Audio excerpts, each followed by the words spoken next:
Hello बच्चों, क्या हाल चाल आप सबके, कैसे हो आप सब। वंस अगेन वेलकम बैक आपके अमेजिंग प्लेटफॉर्म यानी कि पीडब्ल्यू पे। तो बच्चा पार्टी, पहले तो आपके दिमाग में ये चल रहा होगा कि sir out of all of a sudden sir jacket से सर टी शर्ट कैसे। वो क्या है यार कि मैंने सोचा कि आज जो है ना बात जब शर्ट और टी शर्ट की हो रही है, क्योंकि चैप्टर का नाम ही है शर्ट इन द मार्केट, ठीक है। तो मैंने सोचा कि यार थोड़ा मिलता जुलता पहन के आना चाहिए ना। अगर जैकेट डाल लेता तो फिर जैकेट इन द मार्केट हो जाता तो हमारा टॉपिक का एकदम फील चला जाता है कि नहीं। चलो बच्चों, वापस से स्वागत है आपके अपने प्यारे प्लेटफॉर्म यानी पीडब्ल्यू पे। मैं हूं आपका फ्रेंड, आपका मेंटोर कुणाल दिस साइड। कैसे हैं बच्चा पार्टी आप लोग। चलिए तो जल्दी से आज स्टार्ट करेंगे। छोटा सा टॉपिक है, 10-15 मिनट में इसको हम डिस्क्राइब करेंगे, डिस्कस करेंगे और फिर आज की क्लास को वाइंड अप करेंगे। फिर इसको कंटिन्यू करेंगे हम लोग सेकंड पार्ट में, ठीक है। चलिए तो बच्चों, आज अपन क्या करने वाले हैं, सबसे इंपॉर्टेंट बात तो ये देखिए। तो बहुत सही, पहले तो ये हमारे जो नाराज हो जाते हैं ना प्रेजेंटर भैया, तो इनको ना एक बार क्या कर लेते हैं, ऑन कर लेते हैं। चलो तो चल रहे हो क्या तुम, चल रहे हो भाई, चल रहे हो, ओहो चल रहा है, ठीक है। तो ये फाइनली चल रहा है भाई अपना, ओके नाइस। तो देखिए आज हम बात करेंगे कॉटन फार्मर की, जो कि कुरनूल में रहते हैं, इरोड की कपड़े की मार्केट की और पुटिंग आउट सिस्टम की, और साथ ही साथ हमारे आज के क्वेश्चन ऑफ द डे की, ठीक है। चलिए स्टार्ट करें यार हमारा आज का मस्त वाला टॉपिक। तो उसके लिए dirty yellow yellow dirty fellow choose करना बहुत जरूरी है। तो येलो येलो डर्टी फेलो के साथ स्टार्ट करते हैं भाई हमारा आज का जबरदस्त वाला, धमाकेदार वाला, सुपर वाला, ओपी वाला सेशन, यानी कि about the cotton farmer in Kurnool. चलिए तो देखिए बच्चे, जो ये कहानियां हैं, ठीक है, चैप्टर आपका ना बहुत कहानी के फॉर्म में। तो अगर आप नंबर 1 कहानी सुनेंगे दैट इज स्वप्ना की, ठीक है। तो स्वप्ना कौन है, एक स्मॉल फार्मर है कुरनूल में। कुरनूल पड़ता है आपके कहां पे बेटा, कुरनूल पड़ता है आपका आंध्र प्रदेश में, राइट। कुरनूल पड़ता है कहां पे बच्चों आपके, that is in Andhra Pradesh,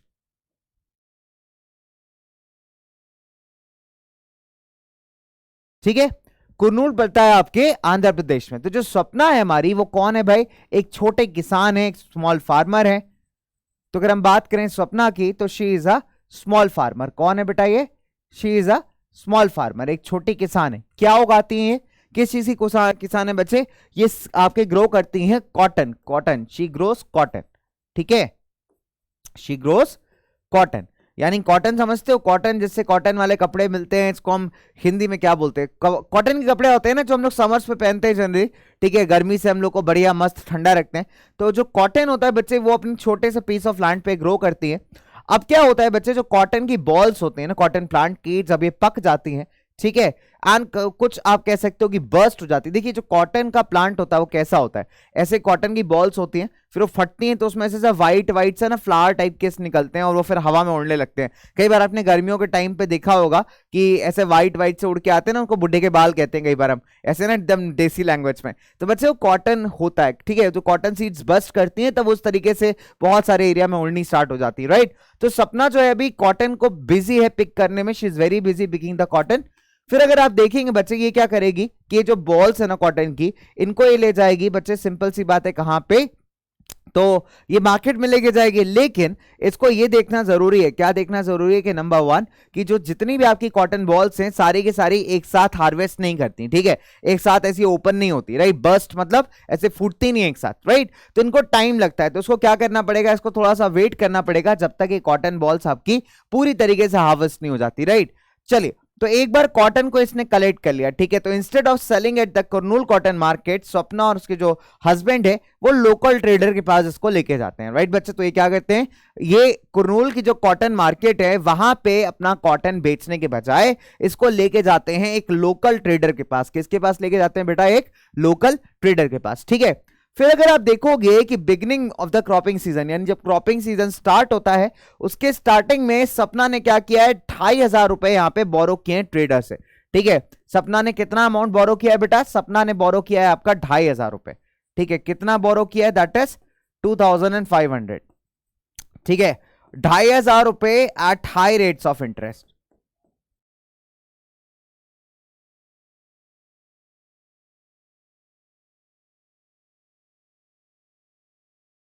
ठीक है। तो सपना ने क्या किया है बच्चे, 2500 रुपए बोरो किए हैं हाई इंटरेस्ट रेट्स के ऊपर, ठीक। पहली बात तो ये। दूसरी इंपॉर्टेंट बात देखेंगे बच्चों, तो ये क्या करेगी कि जिसने भाई सिंपल सी बात है, जिससे इसने मतलब कहीं ना कहीं rate of interest, high rate of interest पे लोन लिया है, जिससे भी इसने पैसे बोरो किए हैं, तो कहीं ना कहीं बाउंड हो गई है उसको जाकर के सामान बेचने को, राइट। अब इसने पैसे क्यों उधार लिए थे, इसने पैसे इसलिए उधार लिए थे ताकि ये सीड्स खरीद सके, फर्टिलाइजर्स खरीद सके, पेस्टिसाइड्स खरीद सके अपने खेतों के कल्टिवेशन के लिए। उस टाइम पे जो लोकल ट्रेडर था उसने सपना को एक कंडीशन पे ये पैसे दिए थे। वो कंडीशन क्या थी कि सिंपल सी बात है, जब कॉटन आपका उग जाएगा तो उसे ला करके आप मेरे को ही बेचोगे।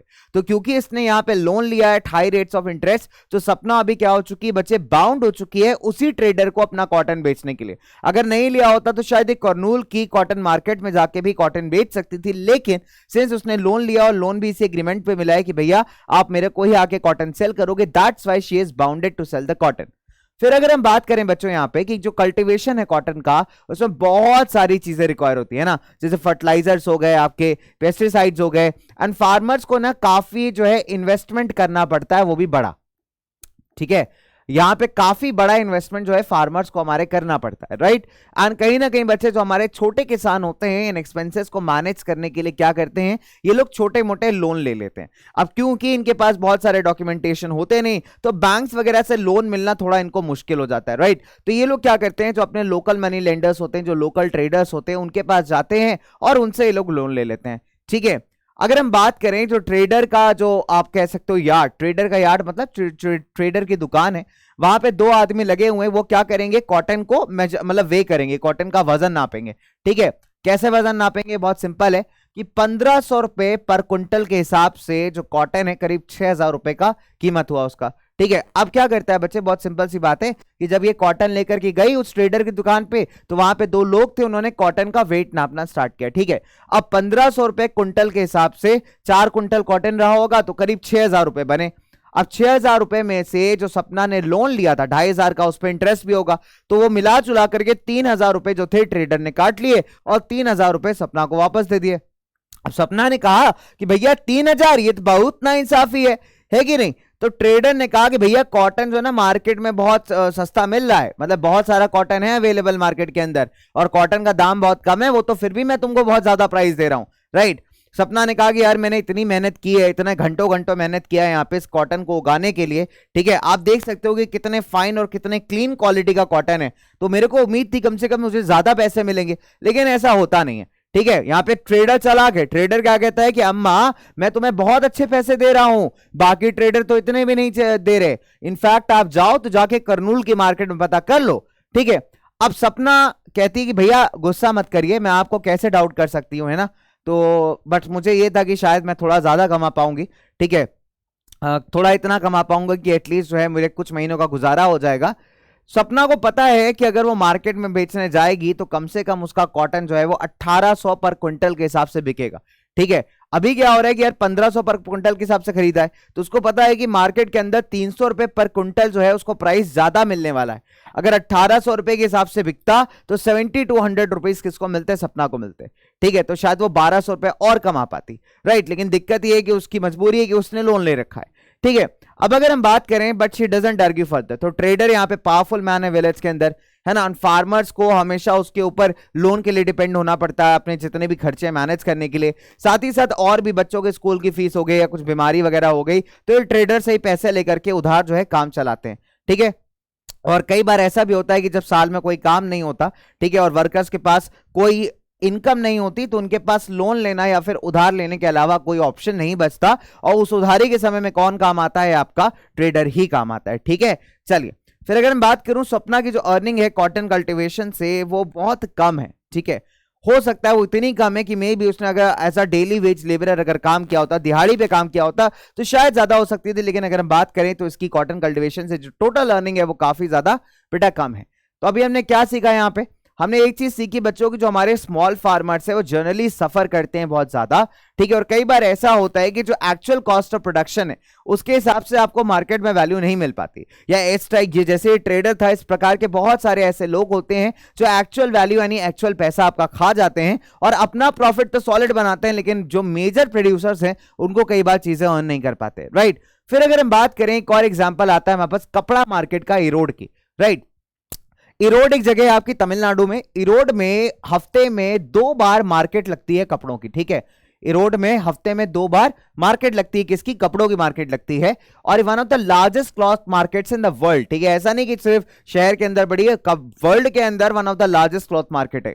ठीक है, बहुत वैरायटी ऑफ कपड़ा यहाँ पे मिलता है बच्चों। तो अगर आप देखोगे ऐसा कपड़ा जो कि गांव के अंदर लोग सिलते हैं, खुद से सिलते हैं, जो वीवर्स बनाते हैं, वो भी यहाँ पे सेल किया जाता है। इसके अलावा बच्चे मार्केट के अराउंड बहुत सारे जो कपड़ा व्यापारी हैं बड़े बड़े, उनके ऑफिसेज हैं, वो इस कपड़े को बाय करते हैं, इस कपड़े को खरीदते हैं। इसके अलावा अगर देखेंगे बहुत सारे ऐसे ट्रेडर्स हैं जो अलग अलग साउथ इंडियन शहरों से आते हैं और यहां पे आकर के कपड़ों को खरीदते हैं, राइट। फिर अगर हम बात करें मार्केट डेज में, आप ये भी देखोगे कि वीवर जो है बच्चे कभी उस कपड़े को भी लेकर के आते हैं जिसको उन्हें ऑर्डर दिया गया है। मान लीजिए एक व्यापारी है, उसने एक वीवर को जो था एक ऑर्डर दिया कि भैया जो है आप ये कपड़ा बनाइए हमारे लिए, तो उस कपड़े को बेचने भी ये लोग मार्केट में आते हैं, ठीक है। तो ये क्या करते हैं, ये जो मर्चेंट्स हैं आपके कपड़े को सप्लाई करते हैं किसे, एक गारमेंट मैन्युफैक्चरर को। ये रॉ कपड़ा है, रॉ फैब्रिक है। जैसे आप शर्ट पैंट बनवाते हो, टेलर के पास क्या लेके जाते हो, कपड़ा लेके जाते हो ना, फिर वो उसको शर्ट पैंट में कन्वर्ट करता है। तो ऐसे ये लोग रॉ कपड़ा बेचते हैं गारमेंट मैन्युफैक्चरर्स को, जो फर्दर उसकी ड्रेसेस बनाते हैं या फिर उसकी गारमेंट्स बनाते हैं, ठीक है।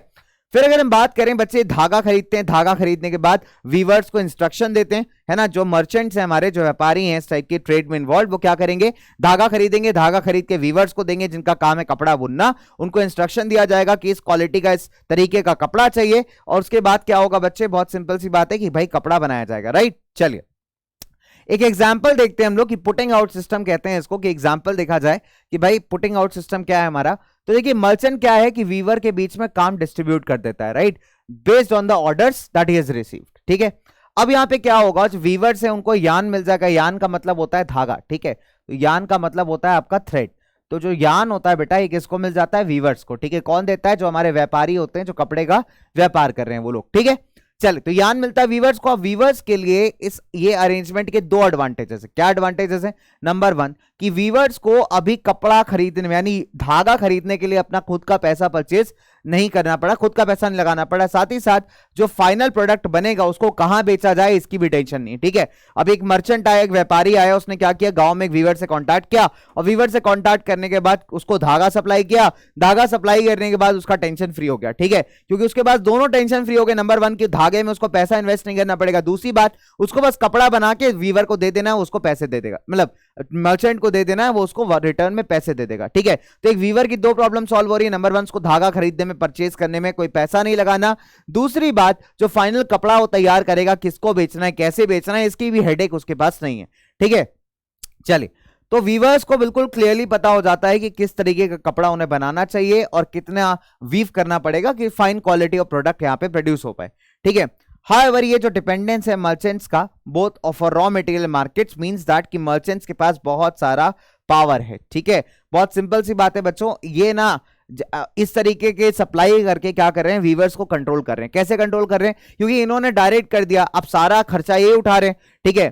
कपड़े के लिए बनाने के लिए जो धागा चाहिए वो भी यही लाके दे रहे हैं, आपसे सामान भी यही खरीद रहे हैं। तो एक तरीके से आप कह सकते हो कि आपके ऊपर इनका कंट्रोल बन गया। कैसे कि बहुत कम दामों में जो है कपड़ा खरीद लेते हैं, क्योंकि आप कोई दूसरा ऑप्शन के लिए जा नहीं रहे हो। आपके पास अगर बाहर से ऑर्डर्स आ रहे होते, आप खुद का पैसा लगा रहे होते, इन्वेस्टमेंट कर रहे होते, तब तो बात थी, लेकिन रॉ मटेरियल कच्चा सामान का पैसा भी यही दे रहे हैं आपको, फिर फाइनल कपड़ा भी आपसे यही खरीद रहे हैं। तो कुल मिलाकर के जो मर्चेंट्स है, व्यापारी, उनका इसमें बहुत बेनिफिट है ना, क्योंकि बहुत सिंपल सी बात है, आप बाउंड हो चुके हो, क्योंकि आपका पैसा तो लग नहीं रहा, आपको सिर्फ धागा आ रहा है, आपसे बोला जा रहा है कपड़ा बनाइए दीजिए। तो यहाँ प्राइस डिसाइड करने का जो हक है ना, हकदार, वो आप नहीं है, बट ऐसे मर्चेंट्स हैं, ऐसे व्यापारी हैं, ठीक है।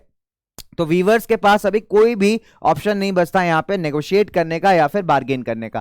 तो ऐसे सिस्टम को हम कहते हैं बेटा पुटिंग आउट सिस्टम। क्या बोलते हैं इसको हम, पुटिंग आउट सिस्टम, ठीक है, ध्यान रखिएगा इस चीज का। सो क्लॉथ मार्केट में जो मर्चेंट्स है बच्चे, वो गारमेंट फैक्ट्रीज को बढ़िया दामों में क्या करते हैं, कपड़े बेच देते हैं जाकर के, ठीक है। तो वीवर्स क्या करते हैं, जितनी भी इनकी सेविंग्स हैं वो लगा देते हैं इस पूरे प्रोडक्शन में, या फिर अगर हम बात करें, ये लोग क्या करते हैं, हाई कॉस्ट पे कई बार मनी को बोरो करते हैं। फॉर एग्जांपल जैसे मान लीजिए जो जहां पे कपड़े को बुना जाता है ना, उसको लूम्स कहते हैं, वो एरिया कहलाता है, जो मशीनरी होती है इस पे कपड़ा बुना जाता है, लूम्स कहलाती है, राइट। फिर अगर आप लूम्स की बात करेंगे, हर एक लूम का कॉस्ट करीब 20,000 रुपए है, और एक छोटा वीवर जो कि एक छोटा कपड़ा बनाने वाला इंसान है, उसने अगर 2 लूम्स भी खरीदे तो उसको 40,000 रुपए इन्वेस्ट करने पड़े। अब देखिए बहुत सिंपल सी बात है, इस लूम्स के ऊपर अकेले तो काम किया नहीं जा सकता, तो जो वीवर है और बाकी उसका फैमिली का मेंबर है, वो सारे लोग करीब 12-12 घंटे काम करते हैं, राइट। इतना काम करने के बाद भी इनको जो मैक्सिमम अर्निंग होती है वो सिर्फ 3500 रुपए पर मंथ की होती है। यानी देखिए धागा तो उन्होंने सप्लाई कर दिया, लेकिन मशीन तो उनकी खुद की लगानी है। मशीन लगाने के 2 मशीन लगाने के बच्चे 40,000 रुपए हैं, लेकिन मंथली इनकम आप देखिए सिर्फ 3500 रुपए पर मंथ है। तो यहाँ प्रोडक्टिविटी बिल्कुल बेकार हो गई, राइट। तो ये जो अरेंजमेंट है आपका बिटवीन मर्चेंट एंड वीवर्स, इसको हम कहते हैं पुटिंग आउट सिस्टम। ठीक है, क्या बोलते हैं बच्चों इसको हम?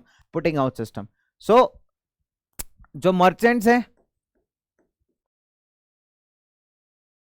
ठीक है, जो आपके मर्चेंट्स हैं बच्चों, they supply raw materials to weavers and get back the woven cloth। ठीक है, तो यही आपका पुटिंग आउट सिस्टम हो गया।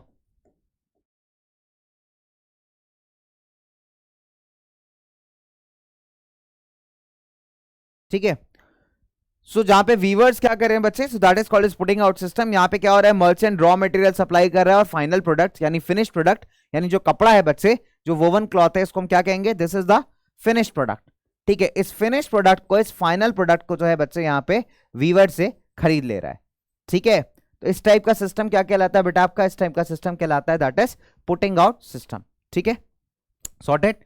चलिए, तो भाई वीविंग इंडस्ट्री में भारत के बहुत सारे हिस्सों में आपको इस टाइप का सिस्टम काफी कॉमन दिखेगा। फिर अगर मैं बात करूं भाई आज के क्वेश्चन ऑफ द डे की, तो आपसे एक ही सवाल मुझे पूछना है, हाईलाइट द फीचर्स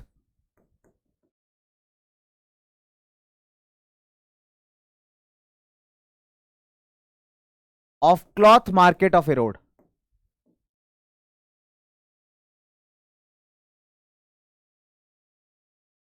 ठीक है, highlight the features of cloth market of Erode, बस यही आपसे पूछना है भाई, सिंपल सी बात है, एंड दैट इज ऑल। बच्चों हाईलाइट का टी लगा देते हैं, मिसिंग था। So highlight the features of cloth market of Erode. तो बस बच्चे इतना सा ही आज का टॉपिक था, छोटा सा प्यारा सा। बताइएगा कैसा लगा आपको, पढ़ के मजा आया कि नहीं आया भाई? ठीक है, तो कुरनूल के हमारी स्वप्ना आंटी और हमारे इरोड के जो कपड़ा मार्केट है, तो इसी के बारे में बस आपके इरोड के कपड़ा मार्केट के बारे के आपके फीचर्स बताने। आप 3-4 फीचर्स बता सकते हो कमेंट सेक्शन के अंदर, है ना। चलिए, तो इस चैप्टर के पार्ट 2 में मुलाकात होगी आपसे कॉपरेटिव्स के साथ। तब तक के लिए हंसते रहिए, मुस्कुराते रहिए और जुड़े रहिए अपने प्यारे प्लेटफॉर्म यानी पीडब्ल्यू के साथ। बाय बाय बच्चा पार्टी, टेक केयर।